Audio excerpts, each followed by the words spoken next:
Fala torcida que canta e vibra, uma excelente quinta-feira para todos. Estamos aqui trazendo mais um vídeo no canal, trazendo aí essas últimas informações e a repercussão aí na mídia da vitória do Palmeiras. Estou trazendo um corte do Seleção Sport TV, onde André Rizek e sua bancada analisam as falas de Abel após a vitória contra o Atlético, mencionando os asteriscos nos títulos perdidos do Palmeiras na temporada, direcionando ao Flamengo. Além disso, mais informações aí do Verdão, se inscreva no canal, deixa seu like, se quiser deixar a opinião de vocês aí nos comentários e vamos aí com o vídeo. Não vejo asterisco no título do Flamengo também. Vi um erro de arbitragem, deixaram de expulsar o Pulgar, como também deixaram de marcar um pênalti claríssimo a favor do São Paulo, no dia em que o Palmeiras virou o jogo 3-2 e ali iniciava uma arrancada brilhante. Como também vi um erro muito claro contra o Sport, numa vitória do Palmeiras na Ilha do Retiro, num pênalti que não foi absolutamente nada e deram. Aconteceram erros contra o Palmeiras? Nos 3 jogos contra o Flamengo eu acho que erraram contra o Palmeiras. Deram um pênalti que não aconteceu no Arrascaeta, no Allianz Parque, não deram um pênalti no Gustavo Gomes, no Maracanã, e não expulsaram o Pulgar. Fato. Mas também deixaram de dar um pênalti claríssimo no Bruno Henrique no Fla-Flu, que poderia ter mudado a história do Fla-Flu, como também não deram um pênalti claro para o Palmeiras contra o Santos, e vou achar que outros vários erros contra e a favor de todos os times brasileiros. Eu acho que isso é insuficiente para colocar um asterisco. Asterisco quando você comprova que tem juiz, federação, dirigente, entrando em campo decidido a montar o resultado de jogo. Erro de arbitragem faz parte do futebol.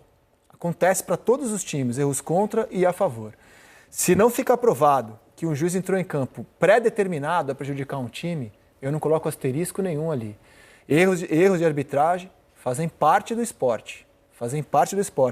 E eu acho que há exemplos de sobra para mostrar que o Palmeiras foi beneficiado e prejudicado por eles ao longo do campeonato. Igualmente o Flamengo.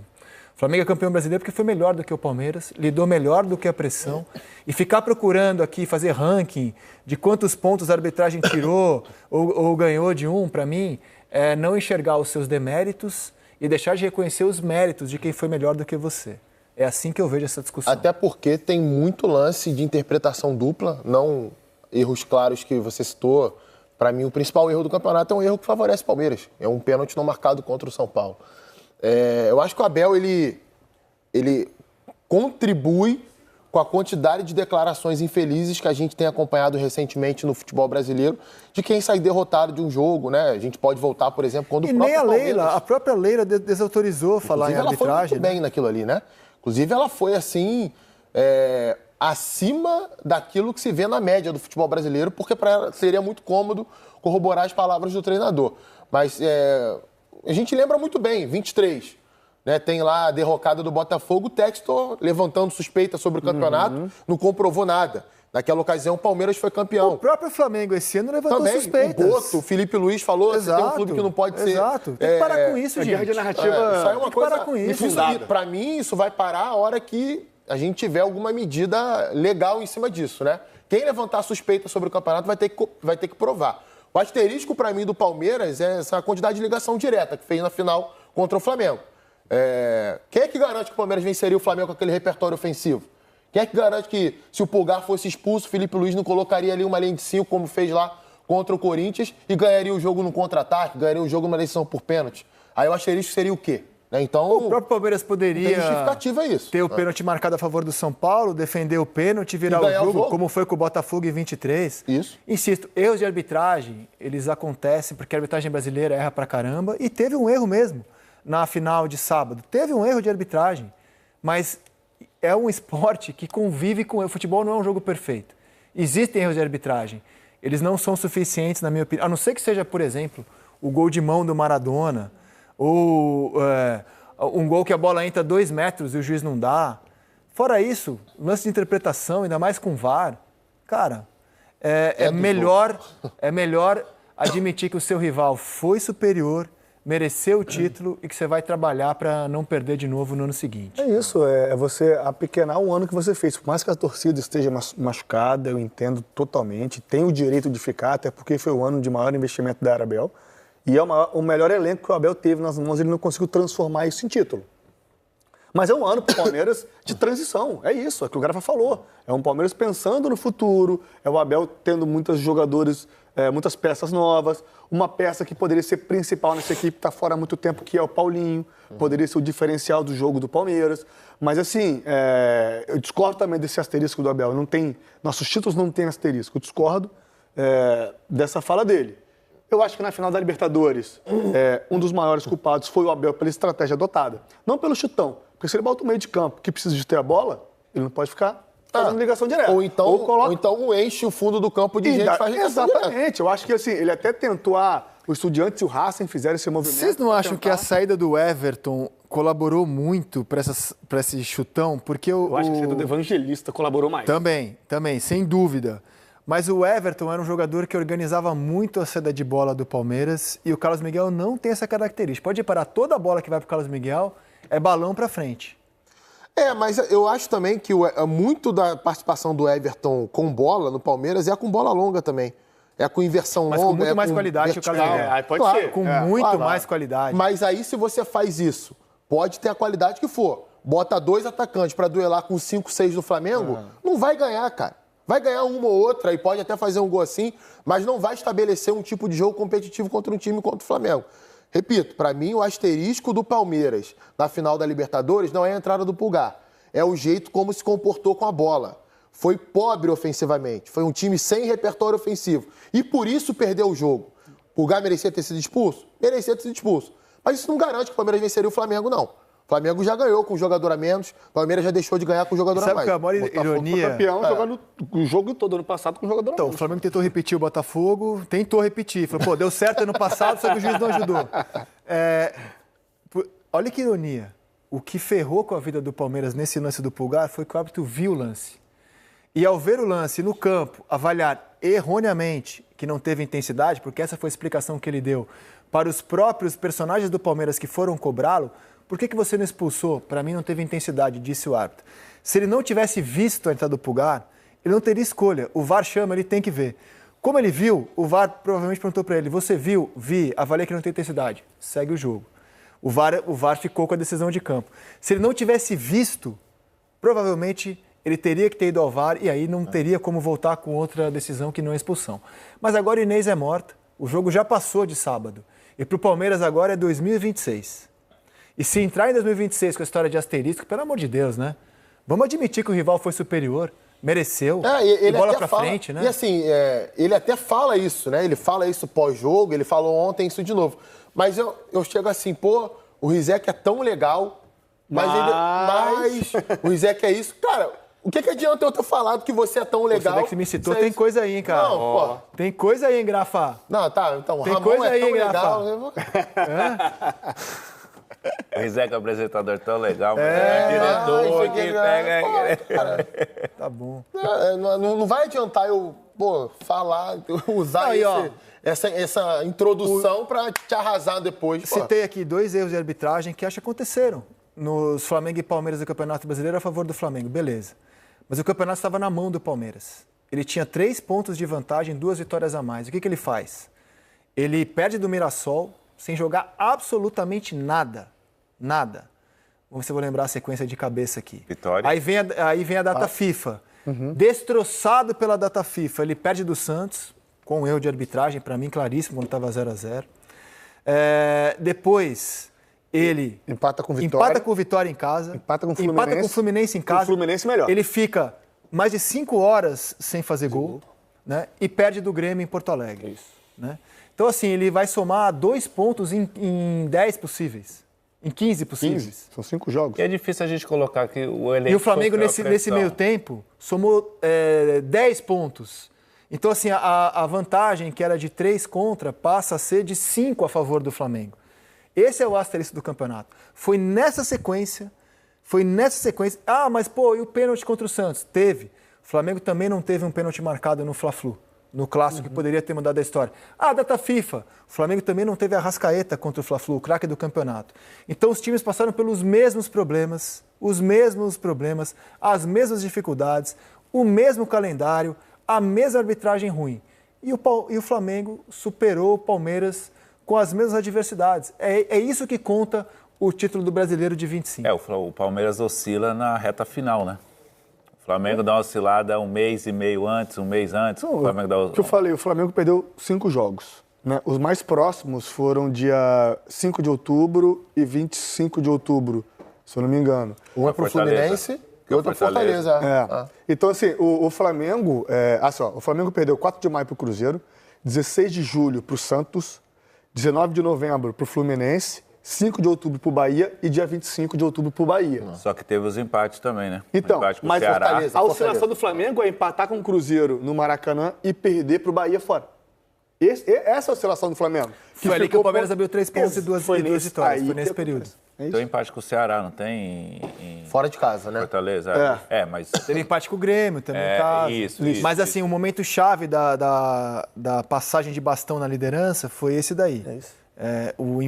A derrota para o Fortaleza. O Flamengo oscilava contra equipes que estavam na parte que não estava brigando em cima. O Palmeiras venceu quase todos os embates contra quem estava na zona de rebaixamento, na parte de baixo da tabela. Só que aí na reta final, que foi esse mês passado, né, que foi o mês de novembro, o Palmeiras não conseguiu segurar. E é difícil, você tá brigando ombro a ombro com o Flamengo. Só que assim, acho que os dois cenários são difíceis. Você está na frente e você precisa vencer para alcançar o seu adversário. O problema é quando você precisa vencer, que se você não vencer, quem está atrás vence e te alcança. Acho que existe essa pressão psicológica também. Quem está na frente se manter do que quem está buscando atrás. Eu acho que o Palmeiras, nesse último mês, onde o Flamengo cresceu, melhorou, o Palmeiras deu essa queda, acho que física, tática, técnica. Mental. O Flaco Lopes voltou a marcar ontem depois de um mês e meio.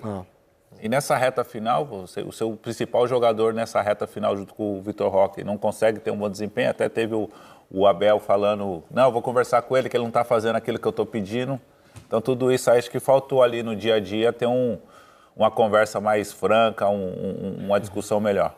Quando ele cita o mesmo lance, nenhum lance é igual. Ele está se referindo à expulsão do Piquerez. Isso. O juiz decidiu expulsar, o de sábado não. Carrinho no joelho, cara. Vida que segue. Vai questionar um carrinho no joelho. Não, digo assim, vida que segue. Futebol, gente. Para o Palmeiras, como a gente destacou aqui, agora é tarde. Palmeiras, na última rodada, joga pelo vice-campeonato. E também é personagem da briga contra o rebaixamento, porque ele vai visitar o Ceará. No próximo bloco, fiquem à vontade para me borrifar, para concordar ou não concordar comigo. Vamos borrifar você. Ok, mas tem alguns aspectos, tem duas coisas, duas vertentes, que, a meu ver, correm paralelas e se juntam no final do caminho. Né? Quais são? Vou falar primeiro da arbitragem. De fato, depois daquele maldito jogo do Abate Abel, em que o árbitro prejudica o São Paulo ao não marcar um pênalti e cometeu outros erros durante o jogo, inclusive a favor do São Paulo, num jogo em que estava 2-0 para o São Paulo, mas isso não vem ao caso. O que vem ao caso é o que acontece logo depois, e ele tem, neste aspecto, razão. Veja o que acontece depois. Quis o destino que o Flamengo perdesse a liderança naquele jogo. Aquele jogo o Flamengo perdeu a liderança porque perdeu para o Fortaleza. Aí, o que nós vimos? Na Bahia. Bahia, perdão. Esse dia. Isso. Depois perdeu para o Fortaleza. Exato, mas a liderança do Flamengo foi perdida ali, num jogo para o Palmeiras que estava, entre aspas, perdido, diante de mais uma escalação ruim do treinador. Eu vou colocar todos os pontos. E aí o Palmeiras virou o diabo do campeonato, o demônio do futebol brasileiro. Teve campanha na CBF é verde, no grito não, jornalistas que publicaram fake news, alguns pediram desculpa, mas depois pede desculpa, tá valendo, vai, reconheceram um erro, né? Então, a partir dali, quis o destino que o jogo Palmeiras e Flamengo fosse no Maracanã, o jogo seguinte. Um jogo em que absolutamente, acho que ninguém discorda minimamente, que o Palmeiras perdeu porque tomou 2 gols de churrasco, mas que foi muito prejudicado pela arbitragem. Então, a partir dali, a arbitragem engoliu o apito, ficou receosa com relação a Palmeiras e Flamengo, e o Palmeiras virou a geni do futebol brasileiro. E neste momento é que tem que ter liderança. Neste momento, Leila Pereira e Anderson Barros, como se fosse ele, Palmeiras, responsável pela arbitragem do Abate Abel, e não é, não foi e não será. né? O próprio Abate Abel ajudou bem o Palmeiras no jogo no Allianz Parque, num pênalti do Arrascaeta. O próprio Abate Abel, no jogo anterior do Flamengo contra o Bahia no Maracanã, num lance, não marcou falta, deixou o lance seguir. Mas o Palmeiras virou a Geni, como diria o Chico Buarque, joga bosta na Geni, joga pedra na Geni, e o Palmeiras não soube trabalhar isso. E o Palmeiras sucumbiu. O Abel sucumbiu mentalmente, os jogadores sucumbiram, e aí começa a queda do time vertiginosa. Para mim, esse é o aspecto do ambiente que eu queria dizer, a minha visão, pelo menos, a respeito desse tema. A Leila não concorda. O segundo aspecto é o técnico e tático. E aí, o Abel foi muito mal. É preciso reconhecer que o Abel foi muito mal mesmo. O problema é que você reconhece, ele não reconhece, né? Com ele. Talvez a Leila não reconheça, porque ela talvez tenha sido a única que sentou... Perdão. Talvez seja a única que tenha abraçado o Schaud, o presidente novo da CBF, né? Ela esteve... publicamente, né? Publicamente, tá? Ela apoiou o atual presidente da CBF, né? E ele e o Barros foram engolidos pela dupla BAP e Boto a partir deste momento no Campeonato Brasileiro. Isso é do jogo, isso faz parte. A presidenta Leila Pereira, ela diz que não perde, que ela aprende. E acho que ela deve aprender, porque também concomitantemente a isso, não foi por acaso que o Flamengo entrou na justiça, bloqueou o dinheiro da Libra, entrou como para ser o mandatário do futebol brasileiro e conseguiu o seu objetivo nos bastidores. Agora, isso não pode para um time que jogou bola 20 dias no futebol brasileiro durante o ano. O Palmeiras jogou futebol 20 dias, 21 dias talvez, né? E os erros, eles vêm desde o início da temporada, quiçá carregam desde o meio do ano passado, quando foi ele, treinador, responsável pelas escolhas, pelas estratégias, Copa do Brasil, Libertadores e Campeonato Brasileiro, quando o Palmeiras perdeu um jogo por 3-1, com o jogador expulso, tendo que empatar o jogo. Então, estou falando do ano passado. Este ano, vamos usar o diplomão para testar e tal. Aí chamou 5 caras da base, a pressão foi subindo, ele foi obrigado a ganhar a ganhar o último jogo para se classificar, ganhou, se classificou, perdeu o título para o Corinthians, não fez um gol sequer. Isso não é responsabilidade do asterisco, nem minha, e nem da Mancha, e nem de outra coisa. A responsabilidade é dele. Mas, qual era o discurso na época? Bom, temos coisas mais importantes para disputar e tal. Aí vem a Copa do Brasil com o seu maior rival, Corinthians. Expulsão de novo. Lembra? Como é que termina o ano? Olha a expulsão do Piquet. Qual é o sentido do jogador tomar um cartão vermelho num lance desse no meio do campo? Nossa. Né? Então, veja que as coisas vão se repetindo e estão sob o comando dele. Não é sobre o meu comando. Não é sobre o comando de qualquer outra pessoa. O comando é dele. Ele tem razão quando fala da reformulação? Tem razão, a reformulação aconteceu. De fato, são 12 jogadores novos. Naqueles que o Palmeiras investiu e caro, o Paulinho não conseguiu jogar. O erro não é meu, é da gestão, que contrata o jogador e corre o risco.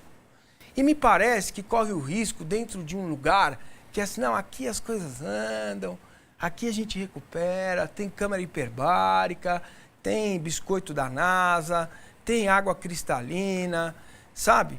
E aí, cara, vem o que culmina, o que fecha a temporada e o Campeonato Brasileiro do Palmeiras. Você joga com o Vitória, não faz um gol, o Bragantino faz 4, fica claro. Você vai jogar com o Mirassol e, para mim, esse era o jogo mais importante, porque tinha o time titular e depois ia ficar desfalcado com a data FIFA, né? O Palmeiras ia ter desfalques com a data FIFA, e você comete o tanto de erros que o Palmeiras cometeu sob o comando dele. Aquele time bizonho daquele jogo contra o Mirassol, por mais que o Vessa pegue no meu pé e diga, é o Mirassol, é o Mirassol, é o Mirassol, ok. Não estou desmerecendo o Rafael Guanais, nem o time, nada disso. Mas o Palmeiras que conhecemos era jogo para chegar, jogar e ganhar. Era jogo para marcar o campeonato. Cara, aqui o Palmeiras se colocou para ganhar o campeonato. O que aconteceu naquele jogo? Jesus amado.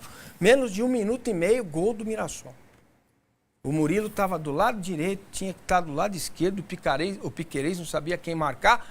Aconteceu de novo na Libertadores. O Piquerez deixou o Varela deitar no jogo.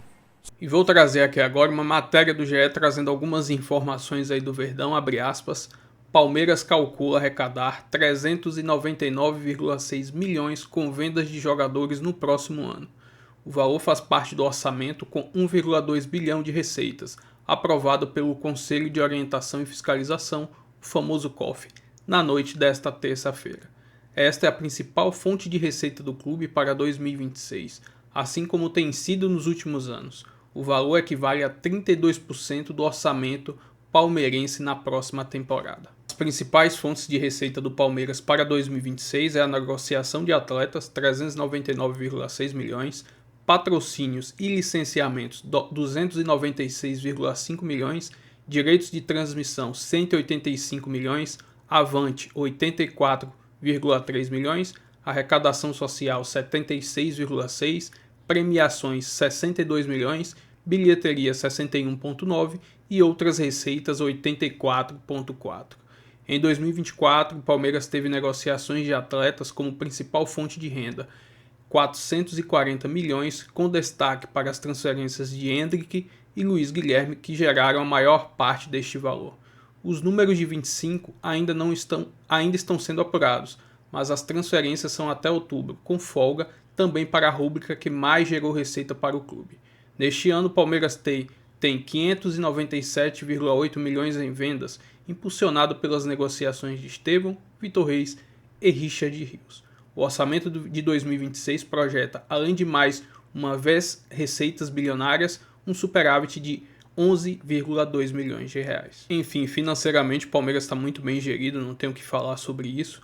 Com certeza nessa projeção de venda, com certeza a intenção do Verdão nessa próxima temporada é vender o Vitor Roque, principalmente ali depois da Copa do Mundo, onde o jogador possivelmente vai se valorizar, principalmente se for convocado pela seleção brasileira.